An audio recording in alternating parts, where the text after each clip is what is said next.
Καλημέρα, καλημέρα. Μετά από πάρα πολύ καιρό η εκπομπή μας στα επίκαιρα επανέρχεται με θεματολογία για να σας ενημερώσει για τις τρέχουσες εξελίξεις. Μεσολάβησε ένα μεγάλο διάστημα, είχαμε αλλαγές με το νέο φορολογικό νομοσχέδιο, διάφορα νέα που θα τα πούμε και βέβαια πλέον η εκπομπή θα ξαναεπανεργοποιηθεί. Ήταν μια δύσκολη περίοδος για όλους που δεν προλαβαίναμε κιόλας. Βέβαια ενημερώνονταν και κυρίως από την εκπομπή την εβδομαδία της ΠΑΕΛΟ, οπότε είχατε μια ενημέρωση. Τώρα βέβαια θα έχουμε και την εκπομπή μας εδώ τα επίκαιρα, που πιστεύω θα την εμπλουτίσουμε και θα την ενισχύσουμε για να έχετε καλύτερη ενημέρωση.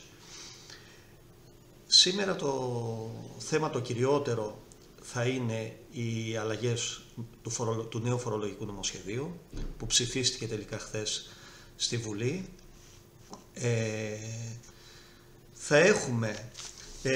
Θα μιλήσουμε για τα σημειώματα ελέγχου που σχεδιάζει να στείλει η ΑΕΔ περίπου σε 20.000 φορολογουμένους και βέβαια οι πληρωμές και οι υποχρεώσεις έως το τέλος του μήνα.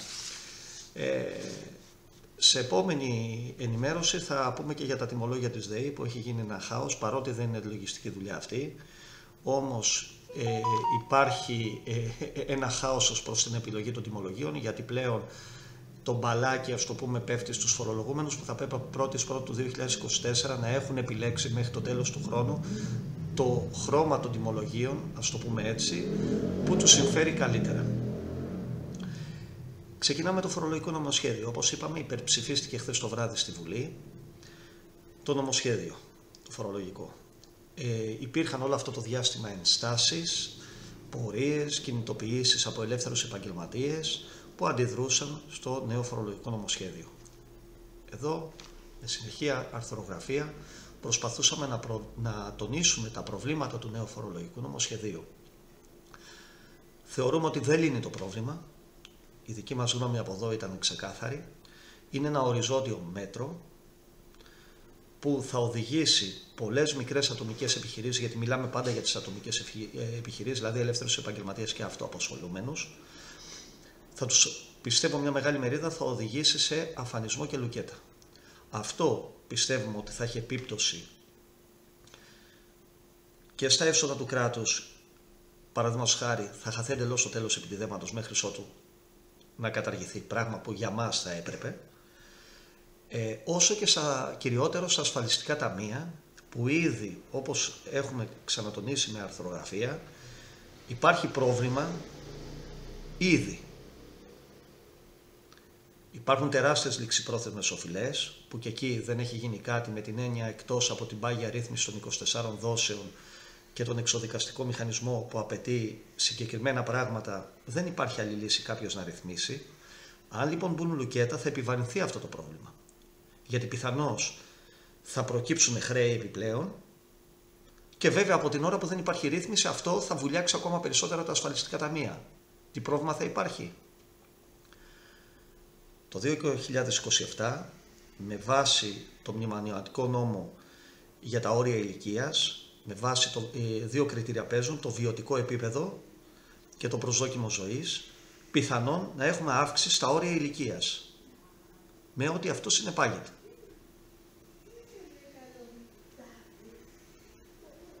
Το φορολογικό νομοσχέδιο έχουμε, για να συνοψίσω και θα πω και τις αλλαγές της τελευταίας στιγμής, έχουμε τα εξής.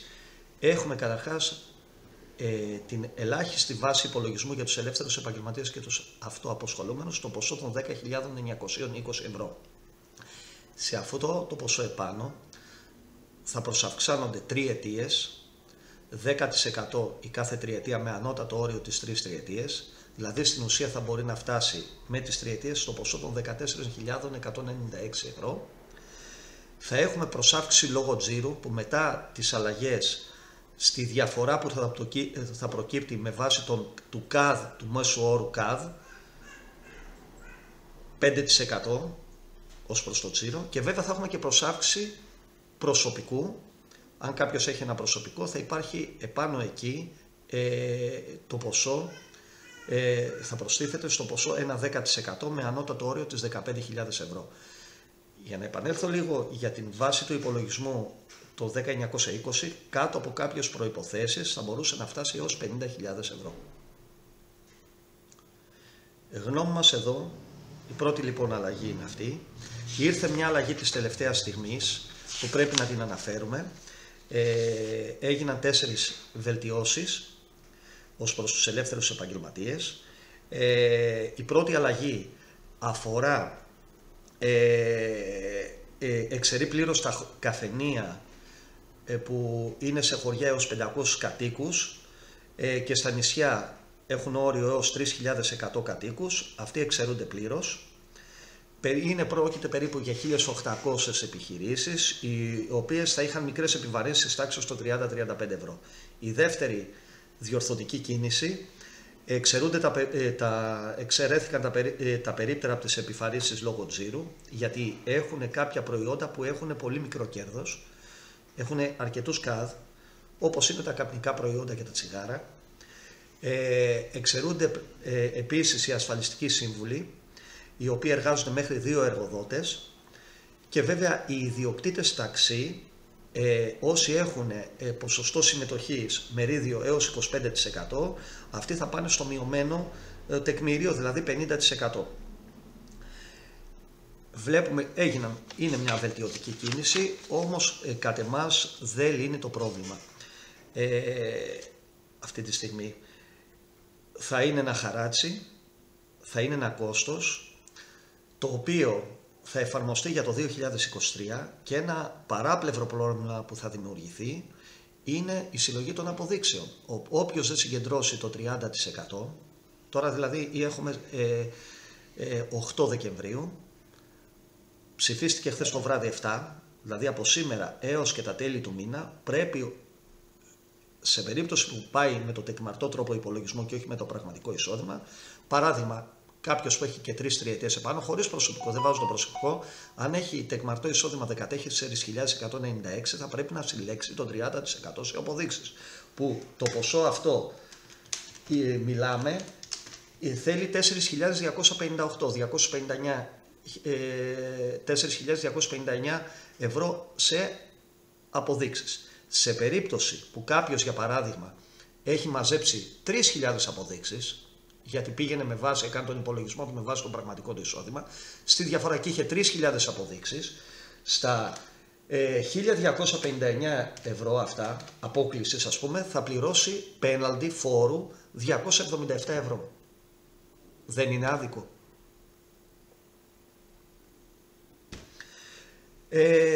Όμως το φορολογικό νομοσχέδιο, εκτός από τις αλλαγές στον τρόπο υπολογισμού με τον νέο τεκμαρτό τρόπο, να θυμίσουμε μόνο ότι είναι μαχητό, σύμφωνα με το Υπουργείο. Το μαχητό τι σημαίνει? Έλεγχος. Κάποιος που πιστεύει ότι τα πραγματικά του εισοδήματα είναι αυτά, μπορεί να προκαλέσει έλεγχο. Βέβαια τώρα όσοι έχουν περάσει έλεγχο ξέρουν τι σημαίνει. Θεωρώ ότι ελάχιστοι θα το κάνουν. Θα τα δούμε τα αποτελέσματα. Πρέπει να το πούμε όμως ότι όποιος σε περίπτωση που δεν συμφωνήσει με τον έλεγχο μπορεί να προσφύγει στη ΔΕΔ, Διοικητική Επίλυση Διαφορών, και αν τυχόν δεν βγάλει άκρη από εκεί, έχει απορριπτικό το πόρισμα, θα μπω στη διαδικασία, την έχω αναρτήσει κιόλας, τα βήματα. Το επόμενο βήμα είναι τα διοικητικά δικαστήρια. Στη ΔΕΔ υποθέσεις στατιστικά περίπου το 35% δικαιώνεται σε όσους προσφεύγουν. Ούτε μικρό ούτε μεγάλο ποσοστό. Έχεις πιθανότητες όμως, εφόσον είσαι αρκετά σε σημαντικό βαθμό ειλικρινής. Θα μπορούσαν να κοιτάξουν κάτι άλλο. Έχουμε την αξιοποίηση τεχνολογίας, την αύξηση των ελέγχων κτλ. Δυστυχώς δεν μπορούν τελικά, υπάρχει αδυναμία ελέγχου, οπότε κατέφυγαν σε αυτό το εισπρακτικό μέτρο που μπορούν να μαζέψουν εύκολα και γρήγορα αυτά τα χρήματα. Έχουμε μείωση στο τέλος επιτιδέματος από το 2024, δηλαδή στα εισοδήματα που του 2023 θα φορολογηθούν στο 2024, έχουμε μείωση του τέλους επιτιδέματος σε 50%. Υπάρχει μείωση της προκαταβολής φόρου, τα υπόλοιπα μέτρα του φορολογικού νομοσχεδίου κατά 50% που θα φορολογηθούν για όσους φορολογηθούν το 2024. Εισοδήματα από μισθούς, συντάξεις ή από αγροτική επιχειρηματική δραστηριότητα συνυπολογίζονται στην κάλυψη του τεκμηρίου. Πλέον, ένα άλλο σημαντικό μέτρο είναι για τις αγοροπολισίες ακινήτων αποκλειστικά πλέον θα γίνονται με τη χρήση τραπεζικών μέσων πληρωμής. Για αγορές με μετρητά άνω των 500 ευρώ, αυτά το πρόστιμο θα είναι πλέον διπλάσιας αξίας. Μπαίνουν αυστηρότερες κανόνες και επιβαρύνσεις στις βραχυχρόνιες μισθώσεις. Να θυμίσουμε εδώ ότι μία αλλαγή είναι ότι όσοι έχουν πάνω από 2 ακίνητα, δηλαδή κάποιος με 3 ακίνητα πλέον θα πρέπει να κρατάει βιβλία, με ό,τι αυτό συνεπάγεται.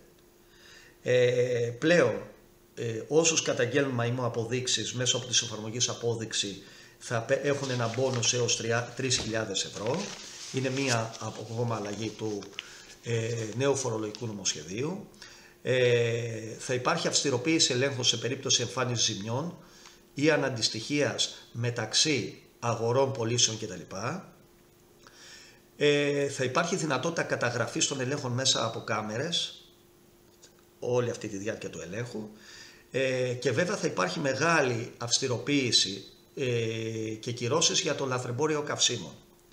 Σας είπα ένα σφαιρικό πλέγμα αυτή τη στιγμή. Είπαμε και τις ενστάσεις μας. Η ιστορία, αυτό το μέτρο είχε ξαναεφαρμοστεί πριν 30 χρόνια, απέτυχε. Θα το δούμε τώρα και στην πράξη. Ιδού η Ρόδος λέει, ιδού και το πείδημα. Το δεύτερο που θέλω να πούμε, αυτά για το νέο φορολογικό νομοσχέδιο. Σας είπαμε και τις αλλαγές. Το επόμενο είναι τώρα ότι η ΑΔΕ σκέφτεται μετά τις γιορτές να στείλει 20.000 σημειώματα ελέγχου σε κάποιες κατηγορίες φορολογουμένων.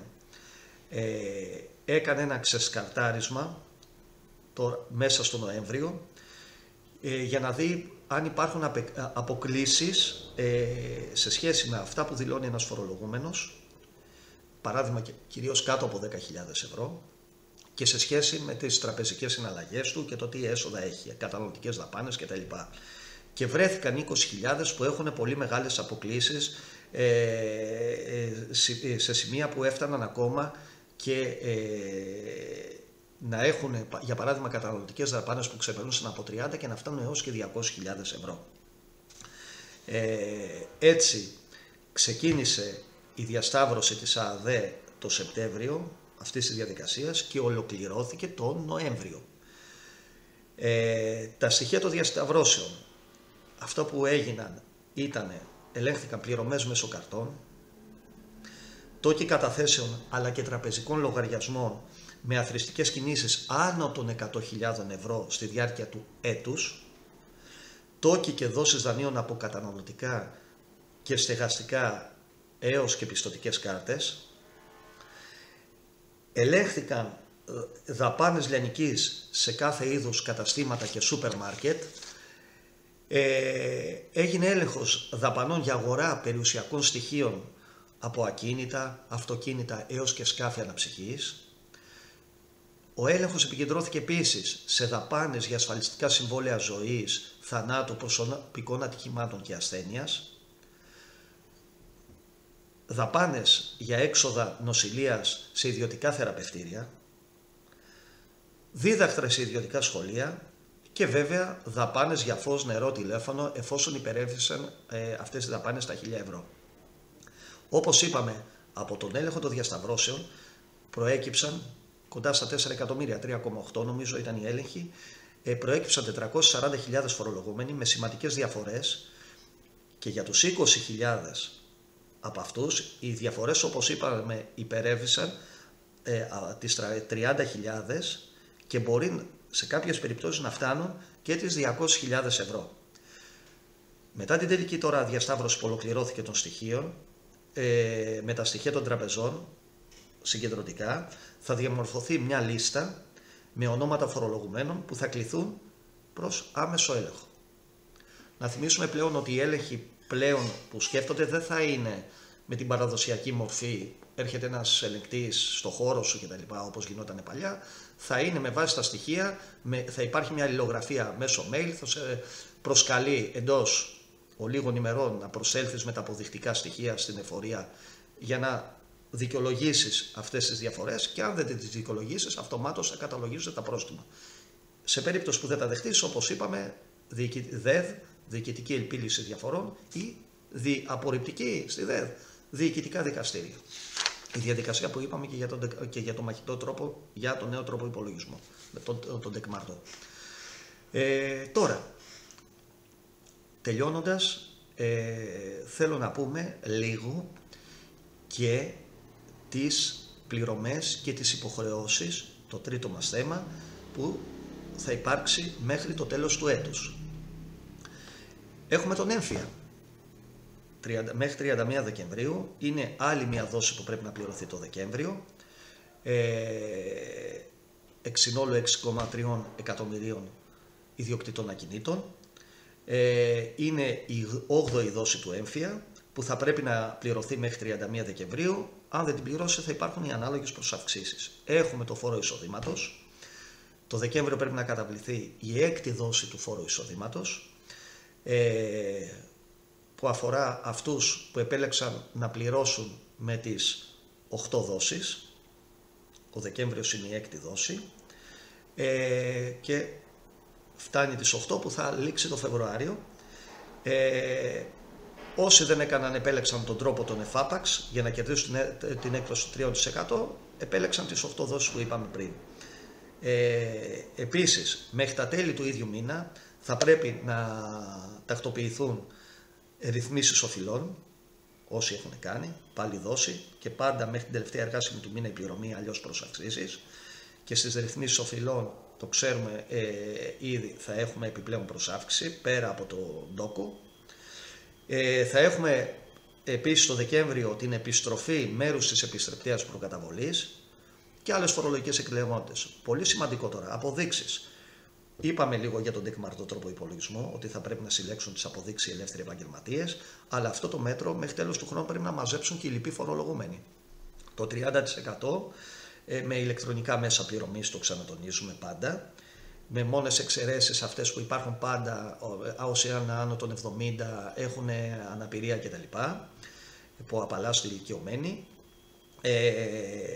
Οπότε εκεί πρέπει να καλύψουν το 30% του εισοδηματός. Σε περίπτωση που δεν το καλύψουν, το ξανατονίζουμε, στη διαφορά υπάρχει πέναλτι φόρος 22%. Τι άλλες υποχρεώσεις όμως έχουμε? Έχουμε τα τέλη κυκλοφορίας. Στις 31 Δεκεμβρίου λίγη προθεσμία των τελών κυκλοφορίας για πληρωμή. Εδώ να θυμίσουμε ότι κάθε χρόνο βέβαια δίνεται παράταση και πήγαινε μέχρι το Φεβρουάριο. Θα το δούμε. Αυτή τη στιγμή εμείς λέμε αυτό που ισχύει αυτή τη στιγμή είναι ότι μέχρι το τέλος του χρόνου πρέπει να πληρωθούν τα τέλη κυκλοφορίας. Σε περίπτωση που δοθούν παρατάσεις, αυτές θα τις πούμε.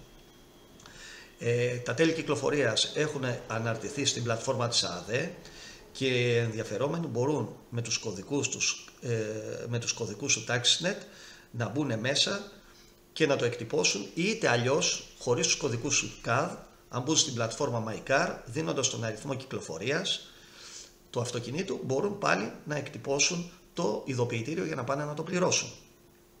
Η πληρωμή είτε μέσω web banking, είτε με κάρτα, ακόμα και με κάρτα μπορείς να το πληρώσεις, είτε βέβαια και στα ΕΛΤΑ. Επίσης, έχουμε δηλώσεις κληρονόμου. Μέχρι το τέλος του έτους θα πρέπει οι κληρονόμοι να υποβάλουν χειρόγραφα στην εφορία τις φορολογικές δηλώσεις φορολογουμένων που απεβίωσαν το 2022. Η διαδικασία, θα πρέπει να το πούμε, γίνεται από την υπηρεσία τα αιτήματά μου, ετοιμάζεις χειρόγραφη τη δήλωση, τη σκανάρεις σε μορφή PDF και μαζί ο κληρονόμος με ένα πιστοποιητικό εγκυτέρων συγγενών ανεβάζει επάνω την φορολογική δήλωση. Και καλό είναι να σκανάρει και να βάλει επάνω και μια χειρόγραφη βεβαίωση για φορολογική χρήση των εισοδημάτων του 2022 του φορολογούμενου που απεβίωσε. Παίρνει αριθμό πρωτοκόλλου, η δήλωση πάει στο τμήμα κεφαλαίου, επεξεργάζεται επάνω, στο τμήμα εισοδήματος, η δήλωση πηγαίνει, επεξεργάζεται και θα βγει κάποια στιγμή το εκαθαριστικό για να πληρώσει ο κληρονόμος. Δηλώσεις κατοίκων εξωτερικού. Όσοι κατά το προηγούμενο έτος μετέφεραν την κατοικία τους στο εξωτερικό, θα πρέπει να υποβάλουν φορολογική δήλωση έως 31 Δεκεμβρίου του 2023, τώρα δηλαδή. Επίσης, δήλωση ακινησίας οχημάτων. Η ψηφιακή κατάθεση πινακίδων οχημάτων γίνεται ηλεκτρονικά μέσω της πλατφόρμας MyCar της ΑΑΔΕ έως 31 Δεκεμβρίου του 2023. Όσοι επιλέξουν να θέσουν ακινησία το όχημά τους μέχρι το τέλος του μήνα και να το θέσουν ξανά σε κυκλοφορία τον Απρίλιο και να το κρατήσουν στο τέλος του χρόνου, θα πρέπει να πληρώσουν τα 9/12 του ετήσιου ποσού, κερδίζοντας έκπτωση 25% στα ετήσια τέλη κυκλοφορίας. Για παράδειγμα, το δώσω καλύτερα. Ένας ιδιοκτήτης ενός οχήματος 2.000 κυβικών εκατοστών του 2007, έτος πρώτης κυκλοφορίας, τα ετήσια τέλη κυκλοφορίας του ήταν 690 ευρώ. Εάν θέσει το όχημά του σε ακινησία στο τέλος Φεβρουαρίου, μπορεί να το θέσει ξανά σε κυκλοφορία τον Απρίλιο και να το έχει μέχρι το Δεκέμβριο του 2023, πληρώνοντας τέλη 517,50 ευρώ. Με την κίνηση αυτή, ο ιδιοκτήτης του οχήματος θα έχει πληρώσει τέλη κυκλοφορίας, όπως είπαμε, 9 μήνες και θα κυκλοφορεί το αυτοκίνητό του για 11 μήνες, καθώς το αυτοκίνητο θα βρίσκεται σε ακινησία μόνο για 1 μήνα το Μάρτιο. Τι άλλο έχουμε? Τροποποιητικές δηλώσεις για αναδρομικές αποδοχές και συντάξεις. Μισθωτοί του ιδιωτικού τομέα, συνταξιούχοι, γιατροί του ΕΣΥ και άλλες κατηγορίες φορολογουμένων, οι οποίοι με βάση την ηλεκτρονική βεβαίωση αποδοχών της ΑΑΔΕ εισέπραξαν μέσα στο έτος του 2022 αναδρομικά, ανεξαρτήτως από το χρόνο που ανάγονται, θα πρέπει να υποβάλουν έως το τέλος του έτους, τώρα δηλαδή, τέλος Δεκεμβρίου, τροποποιητικές δηλώσεις. Η τροποποιητική δήλωση, να θυμίσουμε, υποβάλλεται για κάθε έτος ξεχωριστά. Αυτό που λέει πάνω το χαρτί αναδρομικά, παράδειγμα 2020, 2019, 2021, εκεί θα μπεις χρόνο και θα κάνεις τη νέα σου εκαθάριση. Πώς ο φορολογούμενος μπαίνει στο λογαριασμό του στην ψηφιακή πύλη της MyAD και επιλέγει τα έτη στα οποία ανάγονται τα αναδρομικά που εισέπραξε το 2022. Για τα παράδειγμα, αν τα αναδρομικά τα οποία αφορούν το έτος 2019, θα επιλέξει επάνω αριστερά ως έτος το 2020, που είναι στην ουσία το 19, και εκεί θα τρέξει τροποποιητική, έχει εικονιδιάκη τροποποιητική δήλωση και θα γίνει αυτομάτως η εκαθάριση. Θα εκτυπώσει το εκαθαριστικό του και βέβαια θα πάει να το πληρώσει εφάπαξ μέχρι τα τέλη Ιανουαρίου του 2023. Επίσης, τι άλλο έχουμε? Έχουμε χρηματικές γονικές παροχές και δωρεές. Φορολογούμενοι που θέλουν να καλύψουν ΣΟΣ, τεκμήρια διαβίωσης ή απόκτηση περιουσιακών στοιχείων έχουν τη δυνατότητα να επικαλεστούν γονικές παροχές χρηματικών ποσών εφόσον οι σχετικές δηλώσεις υποβληθούν έως το τέλος του 2023. Η υποβολή γίνεται, το ξανατονίζω, ψηφιακά μέσω της πλατφόρμας MyProperty ή να υποβληθεί στην εφορία. Πλέον όμως γίνεται και ηλεκτρονικά μέσα από την υπηρεσία MyProperty. Πολύ σημαντικό.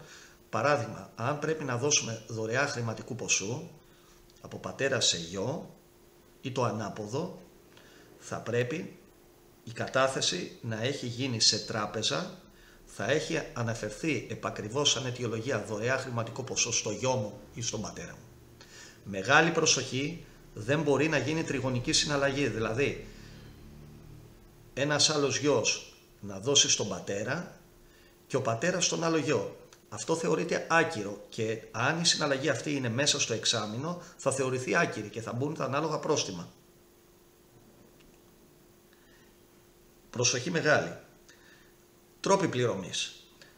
Όλες αυτές υποχρεώσεις μπορούν να πληρωθούν, είπαμε και πριν κάποια πράγματα, μέσω μηχανημάτων αυτόματων συναλλαγών που βρίσκονται στις τράπεζες, Σε αυτή την περίπτωση θα ζητηθεί το QR code, το εικονίδιο που βρίσκεται πάνω δεξιά στο ειδοποιητήριο. Μέσω web banking, εφόσον υπάρχει πρόσβαση στη διαθέσιμη από την τράπεζα εφαρμογή, σε αυτή την περίπτωση θα ζητηθεί ο κωδικός RAF. Είδατε κάτω-κάτω που πληρώνουμε RF που γράφει εκεί. Επίσης μπορούν να πληρωθούν και σε κάποιο υποκατάστημα των ΕΛΤΑ. Ξανατονίζω τελειώνοντας ότι σε περίπτωση παρατάσεων σε κάποιες από αυτές τις υποχρεώσεις θα βγει ανακοίνωση από την ΑΑΔΕ και εννοείται θα την ανακοινώσουμε κι εμείς. Ελπίζω να σας φάνηκαν χρήσιμα τα νέα. Θα τα ξαναπούμε με επόμενες παρεμβάσεις. Καλή δύναμη σε όλους, με υγεία πάνω απ' όλα. Και να έχουμε αυτό το διάστημα ηρεμία, τουλάχιστον να απολαύσουμε γιορτές.